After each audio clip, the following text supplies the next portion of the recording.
വീട്ടിൽ നിന്ന് ഒരു പൊതി കൊണ്ടുവന്ന് ഇവിടുത്തെ മോർച്ചറി കയറ്റിട്ടേ കുറച്ച് ദിവസമായി. ഇനി ഇതിന്റെ കാര്യത്തിലൊരു തീരുമാനമാക്കിയില്ലെങ്കിൽ ഇതിന്റെ ആത്മാവ് എന്നെ പ്രേതായിട്ട് വരും. കഴിഞ്ഞ റീലിട്ട് വീട്ടിൽ പോയപ്പോ അച്ചാറുണ്ടാക്കിയ അപ്രീസിയേഷൻ പ്രതീക്ഷിച്ച് എനിക്ക് പോരാളി തന്നത് വലിയൊരു ഉപദേശം. കുഞ്ഞുമോളെ നീ ആ പാത്രം ഒന്ന് മാറ്റി, അല്ലെങ്കിൽ നിനക്ക് വല്ല അസുഖവും വരും. അങ്ങനെ പോരാളിയുടെ അഭ്യർത്ഥന മാനിച്ച് ഞാൻ പാത്രം മാറ്റിയിട്ടുണ്ട്. അല്ലാണ്ട് എന്റെ പാത്രത്തിന്റെ അടിയന്തരം കഴിഞ്ഞോണ്ട് മൊത്തത്തിലുള്ള ഒരു അന്തരീക്ഷം കാണുമ്പോൾ എന്റെ ചാട്ട എങ്ങോട്ടാന്ന് എല്ലാവർക്കും മനസ്സിലായിട്ടുണ്ടാവും. അതെ, ഞാൻ ഇത് ഉണ്ടാക്കാൻ പോകുന്ന ഒരു ബിരിയാണിയാണ്. പക്ഷെ അത് എങ്ങനെ വരും, എന്തായി വരും എന്നൊക്കെ തമ്പുരാൻ അറിയാം. ഇനി ഇതിനെപ്പറ്റി 2 വാക്ക് പറയാം.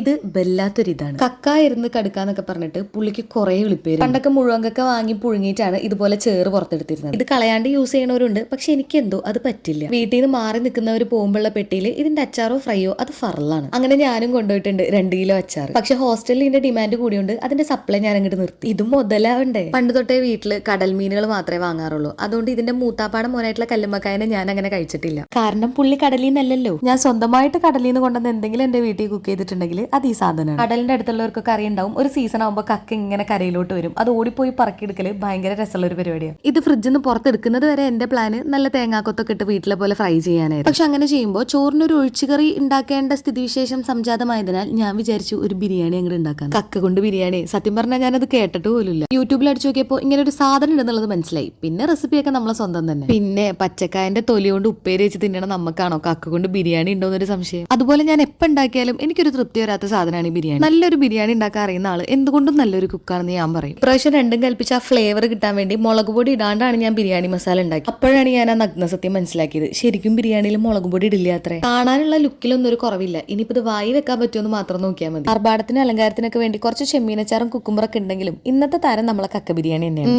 കൊള്ളാം കൊള്ളാം കൊള്ളാം. പൊരിക്കാൻ വെച്ച വല്ല കക്ക ഉണ്ടെങ്കിൽ നേരെ എടുത്ത് ബിരിയാണി ഉണ്ടാക്കിക്കോ.